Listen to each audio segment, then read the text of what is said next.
Hello, fellow risk takers, and welcome to my worst investment ever. Stories of loss to keep you winning.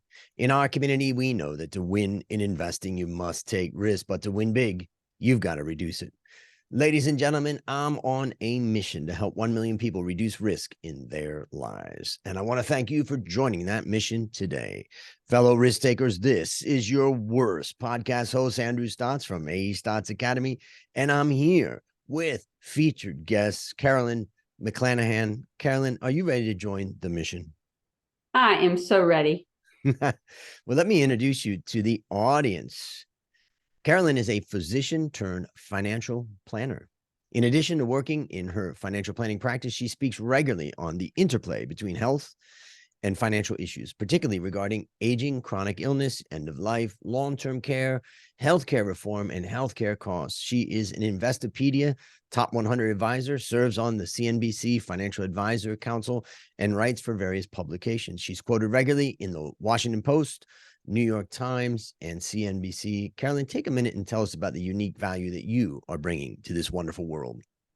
Well, I started out as a physician and I practiced emergency medicine and family medicine. And the thing that I became a financial planner, long story behind that, but it's because we couldn't find one that really did financial planning. They just mostly did investments. And once I got into this profession, because I went back to school for fun, I saw all these intersections of health and finance and how if people understood all those intersections better, not just the public, but financial planners, that we could help people live a much more thoughtful life around money and health and all those things in between. And so that's what I aim to do, is educate the world on those two things. And what is a typical person, I mean, obviously everybody wants young people to be planning ahead, but the reality is that they don't. Or some do, but not many do. Who's your ideal client? Who's the typical client that comes to you? And then maybe you could just, help understand like what's kind of a noticeable thing for them that it's like, oh, wow, I'm glad I found you. So first off, I basically have two different worlds in my life. One is my financial planning practice and one is my education practice. And in my financial planning practice, our typical client is the millionaire next door do-it-yourselfer who has become too complicated to do it themselves well anymore. And they know that there are a lot of traps that they're missing, especially around tax planning and estate planning. And so they know they need help. And the thing that they don't like is the typical advisor charges based on assets under management, or they sell products. And we charge a flat fee based on complexity. So people who have more than 1 to 2 million, we're a bargain compared to the typical financial advisor. And we also do the holistic comprehensive planning, which includes aging planning, chronic illness planning. And so as people get old or as they start to develop healthcare issues, that's like my other world, is we know how to help people deal with those issues, especially things right around dementia, cognitive decline, and help put plans in place to help protect people as they age. So that's that job. And then the other job is educating all the other advisors in the world on what we do so they can do it too. I had mentioned before we turn on the audio that my number one fan who's going to listen to this and listen carefully is my mother. And she's 85. She's lived with me now for 7 years in Thailand. It's remarkable that we've had this time together. My father passed away 7 years ago. So she came here with me and it's been a great time. But I can tell you that my parents didn't know much about investing and planning, but somehow along the way, they did a good job. Now they found a good advisor in North Carolina where they were, and they stuck with that advisor, and that advisor did give them very good advice. Now they did charge a fee on their assets. It wasn't just a fixed fee, but they really helped my mom and dad protect their, they weren't super rich, but they helped them. And then when my mom came to Thailand, of course, she has, healthcare, but in Thailand, you can't really use it. So it's cash. So we have to think, okay, cash mainly. And then, she's got her money that they've saved and invested over time. And so she's got that, and that's helped, you know, to support her. And then she's got, of course, me. But what I see is that for the typical person these days to get to that point, unless you're like rich, it's very hard. Like my dad worked for DuPont all of his life. He got DuPont stock at a discount price and he just loaded up on that. And he got a pension plan from DuPont, and he got financial help from DuPont. And it seems like, you know, there's just not that much help in the companies anymore. And so I'm just curious, like, are people really prepared for their, you know, end of life, or let's say retirement plus end of life? Well, you bring up a really good point in that in the 1980s is when we started to see pensions go away. And people were forced into 401k plans. And especially early on, they were forced into buying company stock in their 401k plan and only being at company stock. And Enron did that. And look what happened to everybody that worked for Enron. They all lost their whole entire life savings. So thank goodness things have changed, and companies are being forced to be more of a fiduciary for their employees as far as the 401k plans. But the big problem still is people weren't taught how to save, how much money they need for their lifespan, and how to take care of that money. And it's easy to save money, but to figure out how to spend down that money is a huge challenge, especially, you know, tax planning is the most important thing that people can do in retirement to reduce expenditure. So yeah, you're exactly right. It's a challenge. I think people, they do with what they have, basically. And, you know, especially in the United States, there's so many people that are just on the edge of disaster, and our healthcare system is a disastrous system right now. And, you know, some people are going to be okay, and some people are going to struggle. Yeah, it's such a challenge, and it takes a lot more than you think. My parents lived, they retired and had a retirement for 22 years before my mom came here for, you know, the last 7 years. So, you know, it's a long time that you got to be investing and taking care of your money. And yeah, the healthcare system is awful in America, and it's awful in many ways, you know, that I've seen. But here in Thailand, you know, there's a free market in healthcare. There's also government hospitals, and the free market basically, you know, means that they're not all tied up with government and not all tied up with insurance. And so the healthcare is pretty damn good, and at a reasonable price that you could literally pay out of pocket for so many things that would cost so much in America. And so it's my dream that one day America will become a free market, capitalism, free enterprise country. But I think that's probably just a dream. And for me, that is a nightmare. I mean, we need a mix of, we need competition, right? You need competition between government and private industry. Yeah. That is the best healthcare system. So we can go on all day about that, but private markets do not work when you have people who are in poverty. Yeah. And so unless you're going to do something about that, then I don't agree with you, but that's all right. Let's move on. Well, I think that, you know, we have a mix, and I think you got to have a mix of private and public, you know, because that provides, you know, that competitive landscape. And the problem is that sometimes government will try to capture private sector, and then all of a sudden it just gets messy. So I just hope and then it's oftentimes private sector, and that's what's going on in the United States right now with Medicare. Private sector is trying to capture government. And so that's where, I mean, if you want to look at a great healthcare system, look at Australia. Okay. And what is it that you think is good about Australia? Just curious. They have a private option and they have a public option, and they compete. And at first the private option was doing better, but then they got greedy, and the public option started doing better. So people started moving to the public option. So they keep each other honest. And that is the type of competition we need, not private to private, because private to private can collude too easily.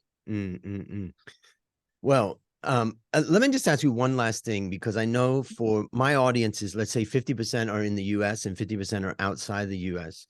And, you know, you've got, you know, your teaching aspect that you're doing. And I think for some of my listeners, they may be interested in that.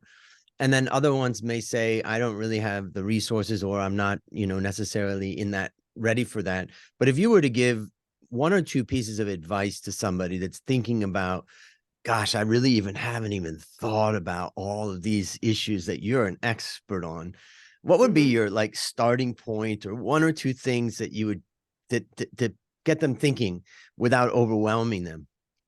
Well, the most important part is that most people don't ever think about losing capacity. So they think that they're going to get old and then they're going to die. And then there's this period where they aren't doing well and they're in denial about that. So the first thing you can do to prepare is simplify.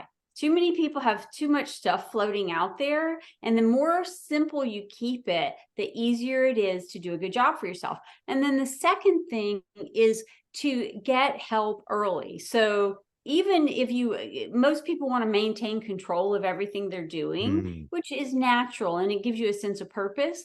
But as you get older, make sure you have somebody else looking in behind you. So whether it's going to be a child or a friend or, just whoever, to make sure that you're not messing up. Because if you start to face cognitive decline, you think you're doing fine and you're not. And before you know it, you're being taken advantage of, or you're making stupid mistakes, either with your investments or just your planning in general. And, so don't be cavalier when you're getting old. Make sure you simplify and get help early. God, it's just advice that, nobody wants to hear it, because I don't want to think about myself going into cognitive decline. But it's Men are the worst. yeah, well, they're worse about a lot of things. Yeah. But what I would say is that, in my mom is facing cognitive decline right now. And she says to me sometimes, like, I get so confused and I can't figure things out. One of the things that my parents did was they got that financial advisor. They worked with them and kept in touch. Every time that I went back to Charlotte, they set up an appointment and I went in and I met the financial advisor with my dad, and we went in and talked everything. So when things started to get difficult, whether that was just health or cognitive decline, the handover was really easy. So it was simple. There was just one place. Those advisors have been through all of this stuff before. They knew how to set things up. And that really helped my sister and I, plus the the healthcare directives, to understand what does my mom and dad want when it comes to that end of life period. And my sister and I understood it really clearly. And so I think that's a gift you can give to your kids, really. Right. Totally agree. Yeah. Well, now it's time to share your worst investment ever. And since no one goes into their worst investment thinking it will be, tell us a bit about the circumstances leading up to it, and then tell us your story. Well, so you're going to laugh so hard at this because you're not going to like it. So I started out in the mid 90s. I was a resident and started my own IRA, trying to learn about investments. The problem with doctors is we think we know we're smart. I mean, you got to be smart to get in med school, through med school. So we're smart, but we think we're smart at everything, right? So we think just because we're smart at medicine that we could beat the market, we can pick the best investments, that we can get rich. And so I started investing. And my husband inherited a little bit of money in the mid 90s and from his parents, sadly. And we invested that. We were in our 30s then, early 30s, and we did super well. But you know why we did super well? Because it was the mid 90s, 95 to 2000. We did well. He was an engineer. And engineers think they're smart too, just so you know. So he said, I don't want to be an engineer anymore. I want to be a track coach and a photographer. And I'm like, honey, I am not going to take care of you. And so you got to figure out whether this money is enough for you to be okay. And we had picked stocks and we had done well. And we thought we were brilliant. Now I know we're lucky, right? And we tried to find a financial planner, and all they wanted to do is take over our money and charge us this fee to put us in a bunch of mutual funds. And they didn't do real financial planning. So that's why I went back to school. But along the way, I did stuff like day trading, and it was kind of crazy. And then after I went back to school to become a financial planner, that's where I learned more about mutual funds. And so I'm trying to I spent so much time picking these great mutual funds that were supposed to grow beyond everything else. And it just seemed that these people were going to be smarter than me. And then, so now I'm a financial planner. I also started investigating alternative assets and all the due diligence on those. It's like, oh my goodness, how do you really know the inner workings of all this?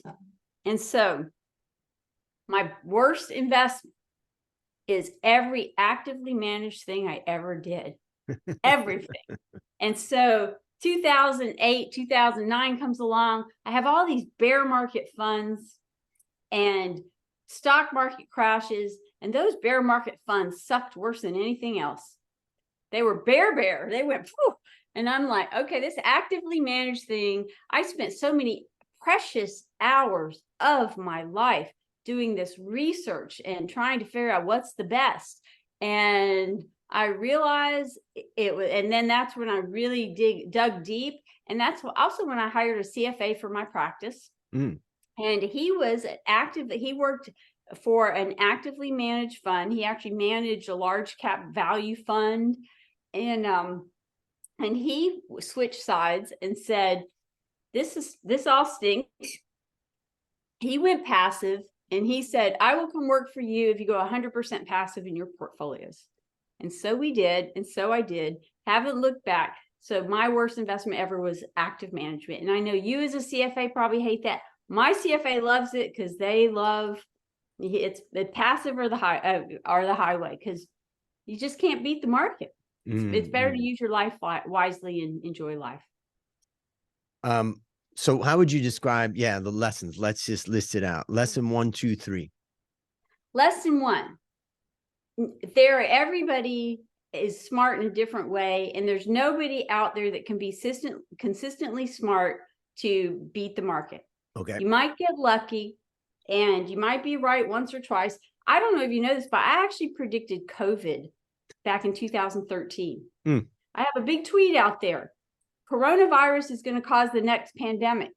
And I knew that because there were these cases of coronavirus in France and in the Middle East where people died, and it was horrible, but it was really hard to pass. I said, and so you had to really get a lot of secretions. It wasn't passed through the air. I said, it just needs to make one mutation so it can be passed through aerosol, and we're going to have a poop show on our hands. And I was right, but I was 7 years off. Right. And that's like trying to predict the stock market. You can't predict what things are going to do. So lesson number 2, and this is where financial planning comes in. You have to know what your goals for your money are. Short-term money, you need to invest conservatively. Long-term money, you can be more aggressive with, but don't try to pick what's going to do best, because you're not going to know it. Just pick the whole basket. Invest in international ETFs, in domestic ETFs, and just have at it. Maybe I'll share a couple of my takeaways. I mean, I wrote a book called How to Start Building Your Wealth Investing in the Stock Market. And I wrote that book for women. And in fact, I wrote that book for 5 women. And the 5 women are my 5 nieces. And when they graduated from high school, I went back to America and brought them each $3,000, which was the minimum to set up an account at Vanguard. And I said, here's your gift. We're going to open up this account and you're going to invest passively, because I knew they didn't have an interest in the stock market. And so my objective was at 18 to get them an account open and get them started. And so, and for them, I would say, passive is absolutely the best way. And then as I told him, here's a fund that owns every stock in the world. Never sell it. And the reason why I said that is because, if it's got US, it's got global, it's got different sectors and all that, you just build it up, particularly at a young age. Even if you would say, well, it's prudent to be 10% in bonds and 90% in stocks or something. Nah, for them at 18, if your first 5 or 10 years, you were 100% in stocks in a diversified global portfolio that would give you stock performance, that would be fine. And then get that up to 500,000 US dollars and then say, okay, now I'll do something else. But in the end, I failed, unfortunately, because I didn't convince them strong enough to contribute every month. Yeah, and you gotta have money. Yeah, so Mhm. one of them actually did pretty well because she just said, I just follow what Uncle Andrew told me to do. And so when she had babysitting money or others, she contributed. And so hers grew, but for the other ones. And then what happens is that, and then you get excited about the active, thing, as you've said, active management.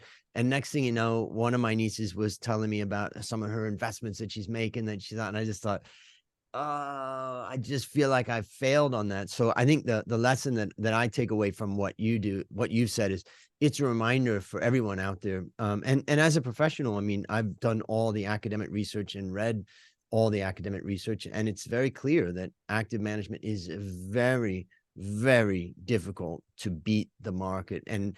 basically, you're talking about 5% of active funds probably beat the market over a long period of time, and your chances of picking those five at before they consistently beat the market is tiny, and therefore for the majority of people, just set up the passive and let it grow, because what's more important, particularly for a young person, is contributing.